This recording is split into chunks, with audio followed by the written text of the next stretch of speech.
بسم الله الرحمن الرحيم. هاد الأمسية هادي غادي نشوفو معكم واحد المقابلة اللي تلعبات مع كرامنيك، فلاديمير كرامنيك مع مينيون كارلسون. كرامنيك كان عنده آنذاك في 2008 في دوري كوريوز. كان عنده كرامنيك 2799 ومينيون كارلسون كانت عنده 2733 نقطة في الإيلو ديالو. إذا نشوفوا هذه المقابلة، هي طويلة شوية ولكن مقابلة جيدة جدا جدا جدا على المتابعين باش تعرفوا واحد لي تاكتيك دو جو ديال كارسون، كيفاش تيلعب بالأحصنة وبالفيالة، وتشوف بأنه تكتيك جيد، واحد تكتيك اللي شفناه عند بوبي فيشر وعند كاسباروف. وهذا جديرة، المقابلة جديرة بالمتابعة وبالدراسة. أرجو وأتمنى من المشاهدين أنهم يديروا الإعجاب وسبسكرايب في هذه المقابلة هذه أو المقابلات القادمة إن شاء الله. نتمنى لكم فرجة ممتعة ونبدأ على بركة الله. إذا كرامنيك تيلعب بالأبيض وكارسون بالأسود. إذا F3 كافالي F3 تعدو كافالي F6 C4 E6 كافالي C3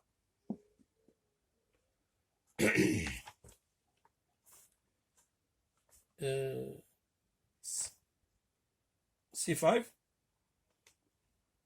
يعني هذا الافتتاحية إنجليز، إيفرتير إنجليز.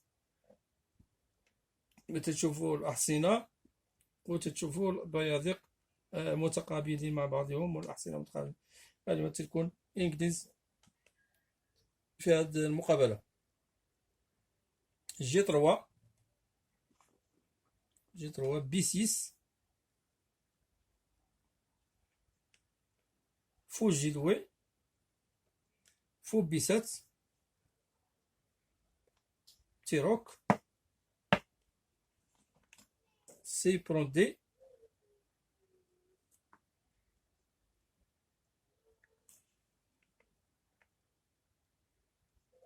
فو E7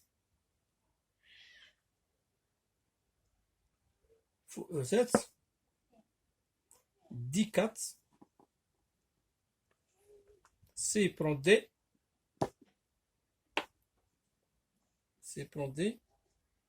دام برون دي. خروج هاد لا دام في هاد اللحظة هادي يعني غادي تكون عندها واحد الصعوبة كبيرة في الحفاظ على نفسها، أو يعني باش تكون قوية. يعني خروجها في هاد اللحظة هادي تجعلها أنها تحمل واحد مشاكل كبيرة. يعني الخصم غادي يلعب على هاد لا دام هادي في الخروج ديالها المباغت للملعب قبل خروج قطاع الصغيرة. D6 تور D1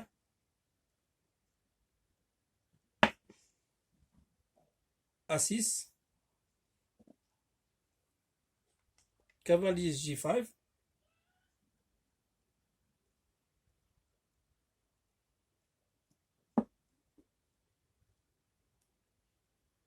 لاحظتوا كافالي G5.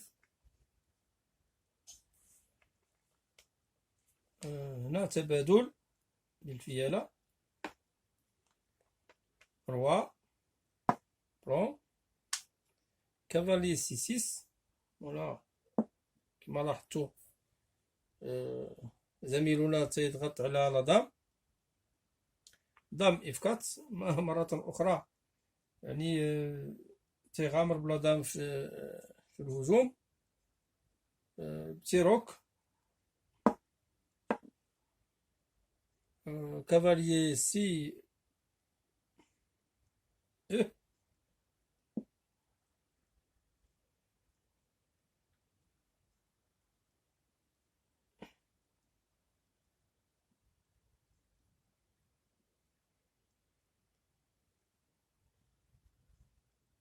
Cavalier C6. 0. Cavalier C E4. كافاليي سي E4. كما تلاحظوا الأحصنة معرفتش علاش كان المفروض الحصان هذا يتراجع به إذا كان أحسن أنه تركه في هذا المجال هذا. إذن كافالي سي E4. كافالي E8. كافالي E8. هنا تشوفوا الأحصنة كيفاش غادي تلعب، هاد الأحصنة كيفاش غادي تلعب وهاد الأحصنة كيفاش غادي تلعب. يعني هنا باش تعرف شو القوة ديال الأحصنة ديال كل اللاعبين. يعني هادشي علاش سماوها بارتي إنجليز، يعني هاد الأحصنة متقابلة فيما بينها في واحد المعترك، خصوصا أنه تراجع القطع الأخرى. يعني هذا هو الهدف، التسمية ديالها إنجليز لهاد السيتياسيون اللي كاينة الآن، الوضعية اللي خارجة فيها الآن. إذن قلنا كافالي E8 B3 تيحمي البيضق ديالو. الهدف ديالو هو باش يطلع هاد الفو هذا لهاد الاتجاه، الفو هذا باش يخوض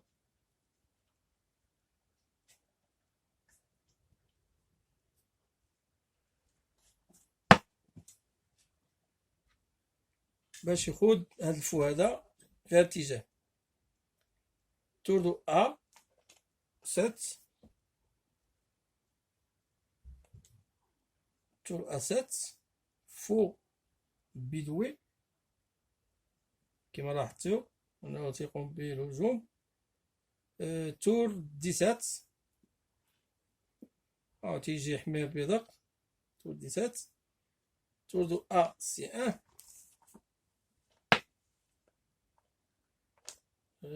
تور دو A C1. كافاليي C7. كافاليي C7. كما تلاحظوا أنه مجيء هذا الحصان هذا هو الهدف ديالو هو حماية هذا البيضق هذا، لأنه عنده فكرة أنه هذا البيضق يقوم بالهجوم هذا ويتبعوا هذا، ربما يحتوي حتى هذا البيضق هذا. يعني ما أمكن يعني هاد الأحصنة هادو يتراجعوا إلى الوراء. إذا هذا هو الهدف من مجيء هذا الحصان هنا، لحماية هذا البيضق، لأنه هذا الحصان كان في البداية هنا ورجع لهنا ورجع هنا. الهدف ديالو هو حماية هذا البيضق هذا، لأنه الاستراتيجية ديالو هو إما يدفع على هذا الحصان هذا أو لا يدفع على هذا الحصان مباشرة. وفي هذا غادي نشوفوا شنو الواقع. كافالي سي 7. كافاليي F3 كما قلنا التراجع، لأنه كان غادي يدفع عليه أو لا يدفع على الآخر. F5. إذا كما قلنا F5 نقلة جميلة جدا. كافاليي سي 3. إذا الأحصنة بدأت تتراجع إلى الوراء واحدة تلو الأخرى. يعني هذا استراتيجية ديال كرامنيك ما نجحش، لأن خرج بلاطة بشكل مبكر ما عندهاش أهمية في هذا الدور. إذا كافالي جي 5 مرة أخرى. جي كما قلنا الهجوم دائما. جي 5. دام ديدوي. لاحظوا العودة لجميع القطع مرة أخرى، وهنا تعطي الأريحية ديال الأحصنة تلعب بهذا الاتجاه، وممكن هذا الحصان يرجع مرة أخرى ويرجع هنايا أو يدفع بهذا الاتجاه. نشوفوا. إذا دام ديدوي جي 4 مرة أخرى. الحصان تيقول له حيد عليا من هنا، المكان ماشي المكان ديالك. كافالي لاحظوا الستركتور ديال القطاع ديال الابيض كيفاش متخلفه، والوضعيه ديال الابيض كيفاش حتى هي متخلفه، ولكن عطات عندها مجال للعب، يعني عندها مجال للعب، في حين الابيض ما عندوش المجال ديال اللعب الا مجال ضعيف جدا انه يكون في هذا الاتجاه. ولكن غادي نشوفوا فيما بعد اشنو غادي يوقع بعد ما لعب كارسون جي كاتس كرامنيك لعب كافالي او ان. اذا فو جي 5 مرة اخرى. الفو تيهاجم لا دام، وهذا اللي تيرغمو بانه باش يلعب هاد النقلة هادي، وهاد النقلة هادي هي اللي تيقلب عليها كارسون، لأنه تيقلب على هاد المكان بهاد الحصان. إذا ممكن يجي هاد الحصان هنا وهذا هو اللي تيقلب عليه كارسون أو لا هاد المجال. إذا او 3 تور دو اف اف 7. كما لاحظتوا لا تور تجي تما لأنها خاصها تحمي هاد لاتور هادي، وميم طون ممكن تجي هاد لاتور هنايا أو تعطي نقلة للحصان للاعب، أو لا دام تلعب هنا، أو تعطي له روا التحرك.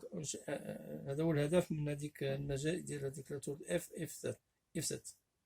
روا جي ان مرة أخرى، روا جي ان تيتراجع لأنه باش يعطي مجال حيوي للحصان للعب في هذا المكان. اللعب هنا ربما ينقضوا إذا كان شي هجوم في هذا الاتجاه، لأنه هذا الهجوم هو خطير جدا. ممكن توصل لهذا الحصان هنايا، ربما هو فكر على أنه يخرج بهذا الحصان هنا قبل ما يوصل هذا البيدق إلى هذا الاتجاه، لأنه وصول هنا ممكن يأكل ويعطي مجال ديال لي تور يجيو في هذا الاتجاه هذا. وهذا شفناه في واحد المقابلة ديال بوبي فيشر اللي ربما ترجعوا لها تشوفوها. إذن روا جي ان كافاليي 8. كافاليي تيتراجع لأنه باغي يحاول يمكن يجي هنا ولا يجي هنا للبحث على هذا المكان. كافاليي 8 كافاليي دوي. كافاليي دوي تيفتح في حالة ما جا الحصان هنا أو لا هنا، ممكن ياخذه بالفو، أو وقع عليه ضغط مثلا بلا دام يهدد المات في هذا الاتجاه. إذا كافالي دوي كافالي اف 6. كافالي اف 6 ما عنده حتى شي. كافالي اف 4. إذا كافالي اف 4 دام او دوي، انه حماية ديال هاد البيدق كانت تكون جميلة جدا، لأنه في حالة ما كارسون تجاهل هاد البيدق يقال بأنه نجاهلو ونجيت أنا نطلب لا دام، يعني ماشي في صالحو، لأنه غادي ياكل ليه البيدق ويطالب ليه فوق، طالب ليه لا دام. يعني هنا إلا ما حماش يعني غادي يكون مهدد بكلا القطعتين، يهدد كلا القطعتين. إذا هنا كارسون فكر على أنه يحمي البيدق أولا، ومن بعد يجي مدبره حكيم في بقية المقابلة. قلنا دام او 8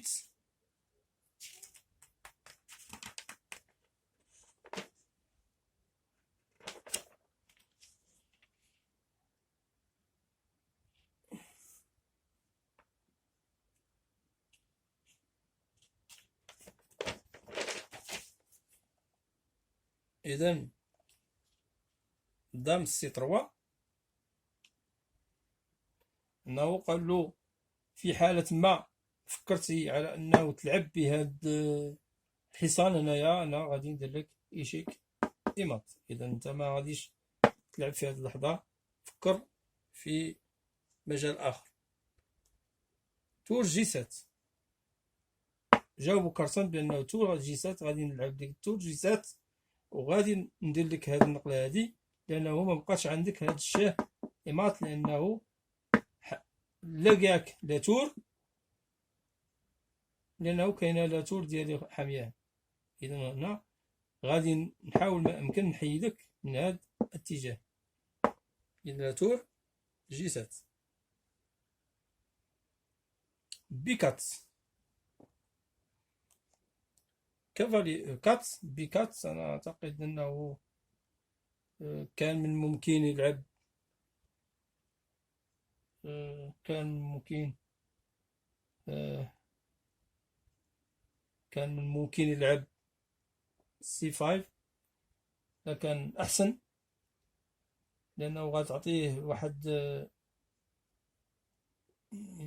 طالب جوج بيضق، ميمكنش يقدر ياكل، لأنه يقدر يتبادل معاه. إلا كان هنا ممكن يجي لادام هنا تيطلب هاد البيض، تيقول لي نتبادل معاك ندير البيض ونتبادل معاك، أو بلا ندير البيض هنا وطالب لا تور وحامي. هاد اللين ديالي ممكن تجي فيها بعد ما نجي هنا، ممكن نجي هنا ونخوض هاد الاتجاه هذا. إذا هنا أعتقد أنه في هاد النقلة هادي ما عرفش، بيكات كانت نقلة شيئا ما غير مريحة بالنسبة لي.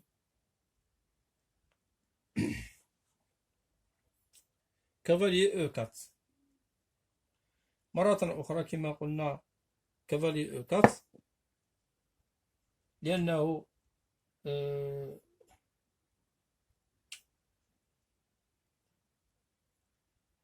غادي يلعب. كان من المفروض أنه يلعب بهذه النقلة هذه، يلاحظ الخصم أنه فين غادي يمشي، عاد من بعد يلعب هذه. إذن وكارسون فكر على أنه يلعب بهذه النقلة هذه، هي الأولى، ثم ربما خشى على أنه الحصان الأبيض غادي يجي يلعب هنا.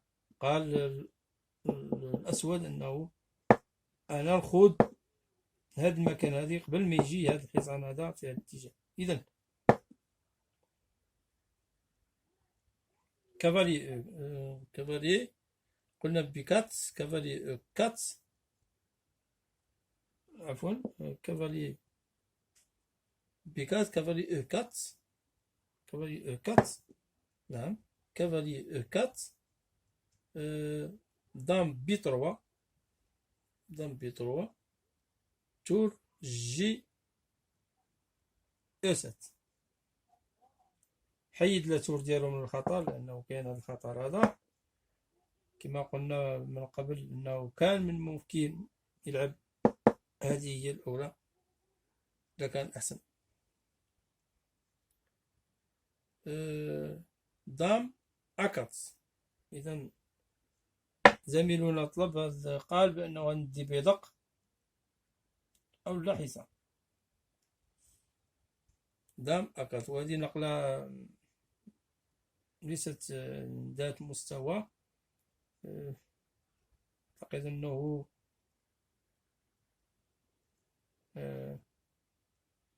دون مستوى.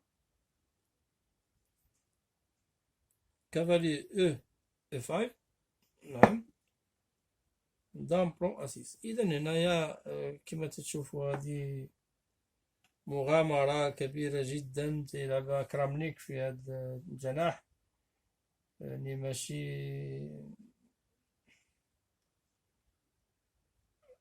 كلاعبين دوليين بحال الأدوار بهذا الشكل، لأنه تيخلوا له هذا البيدق هذا، يعني طبيعي أنه غادي تجي يجي لا تور هنا، يعني اشنو غادي دير؟ غتاكل ياكل لك هنا، عاود هاجم لك في هذا الاتجاه هذا. تشوف هاد الحصان داخلين هنا، كيفاش غادي تحمي؟ يعني هذا هو الخطأ. أعتقد ربما نشوف كارسون أشنو فكر إنه يدير في هذه اللحظة هذه. إذا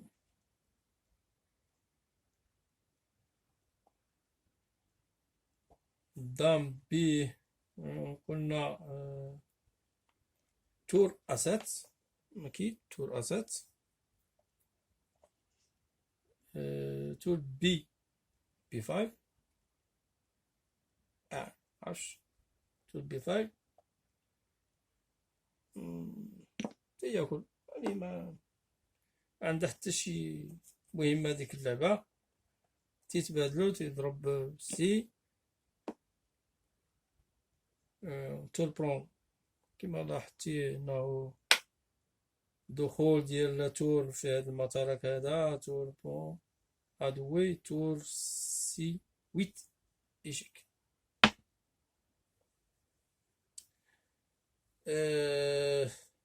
روا اف 7 انه تيحيد من الطريق ديال الفوق. كافاليي اف دي 3. كما تلاحظوا أحصنة ما فهمتش، يعني خطأ. هذا مهدد، يعني علاش؟ ماذا لو أنه كلب بهذا الحسن؟ ماذا لو؟ هذا هو الإشكال.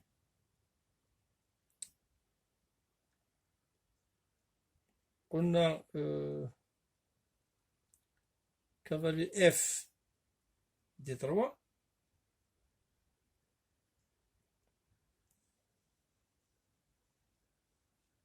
عفوا، كافالي دي اف دي 3 هو الحصان هذا اللي تراجع، يعني تراجع لأنه باش يحمي آه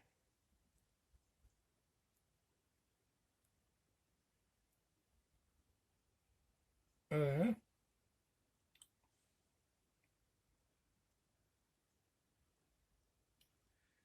كافالي دي اف دي 3 فوق اف 6. فوق اف 6 كافالي برون اف 5. لاحظوا ماذا سيجري الآن في هذه المقابلة الشيقة التي ننقلها لكم الآن. كافاليي برون 5 إيشيك. إذن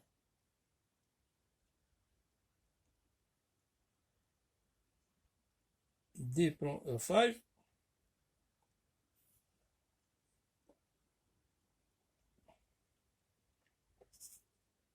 دي برون 5. تور سيدوي تراجع عند قطاع. تور سيدوي تور تور أسات مرة أخرى. شنو هذا تيفكر؟ ما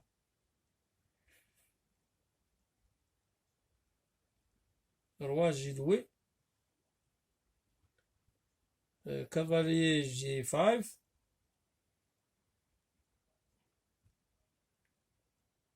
كافاليي جي 5.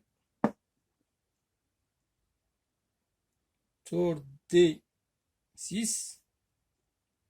مغامرة دي 6، يعني عند حتى شي حاجة، لأنه ممكن بالفو ولا بالحصان.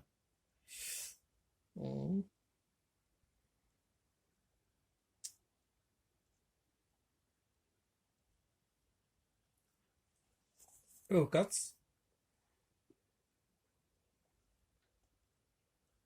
fou, roi prend,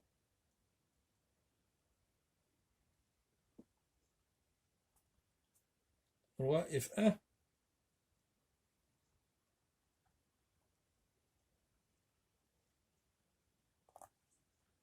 tour A1,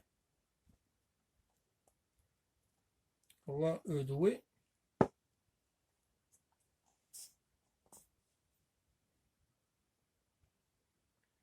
tour D1, tour B1,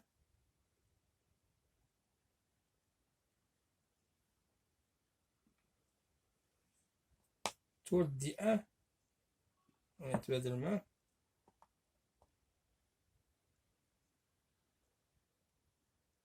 tour prend B4,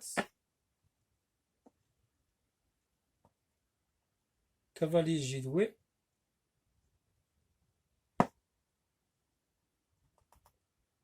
tour prend B5.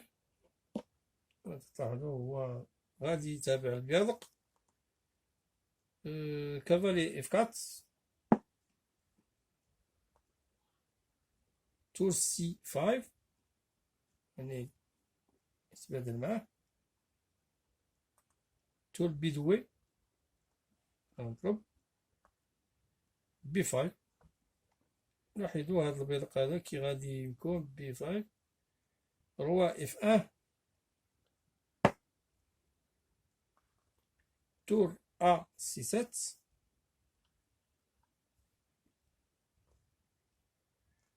tour B B1،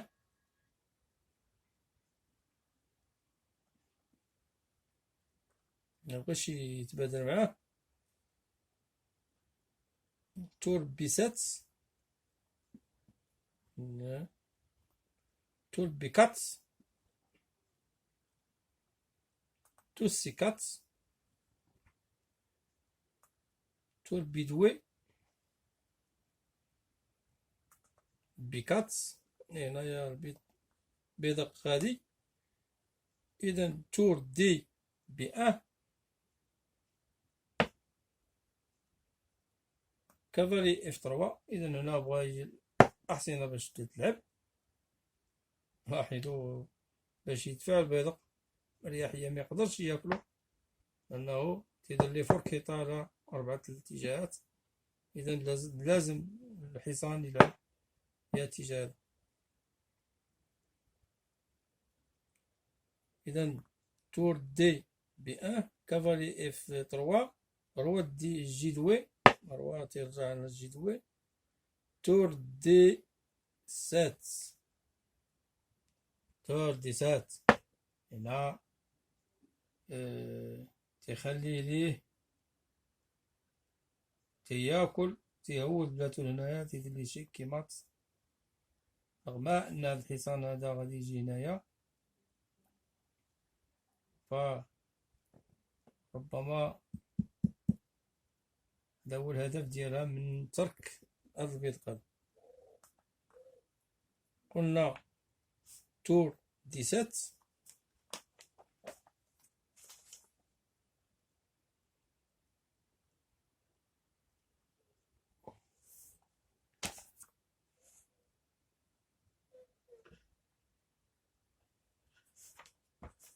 تور 17 H3، عنده بيادق هنايا ما يخافش عليه ولا يلعب بهذا، ما يلعب بيش لأنه كاينش حصان. H3 E5، الحصان كافالي E دوي، تور دي دوي،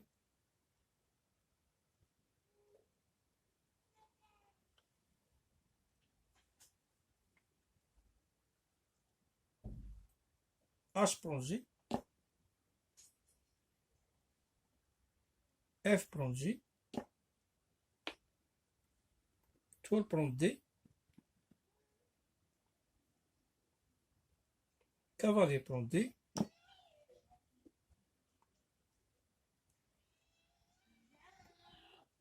tour B doué، cavalier F3, F1, B3,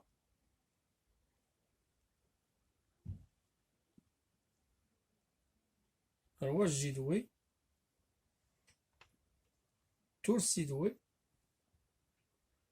وهنا زميلنا لي بلون ابوندون، وفي هذه الحالة هذه لي نوار كارسون تيفوز بهذه المقابلة. لاحظتوا أنه ليس بالأمر سهل أنه تكون هذه المقابلة كما تلاحظوا. لي بلون ابوندون. وإلى هنا أتمنى لكم مشاهدة شيقة، ونتمنى لكم مزيد من العطاء، لأنه كما قلنا في حالة ما لا تركتنا تيدير ليه شيك، تيجي هنا تياكل ليه بهذا الشيك، وفي هذه الحالة هذه أو لا تياكل أو لا، أو مثلا على سبيل المثال في حالة يأكل مباشرة وتبقى البيضق هذا لوروا، تيجي لوروا عند الملك، لأنه ما غاديش يقدر لوروا يخرج في هذا المكان، لأن لوروا حتى لا جا هنايا أو لا جا هنا ميمكنش يدخل لهذا المكان أو لا يدخل هذا المكان، لأن ما عندوش حق باش يدخل. إذا هنا لي بلون كما لاحظتوا أبوندون لي بلون اللي كان تيلعب به كرامنيك. وتحياتي لكم من الشمولية، والسلام عليكم ورحمة الله تعالى وبركاته. إلى اللقاء في مقابلة أخرى، ونتمنى أنكم ديروا لايك إذا عجبكم هذا الفيديو هذا، ومشاركة معنا في القناة. والسلام عليكم ورحمة الله تعالى وبركاته. تشاو تشاو.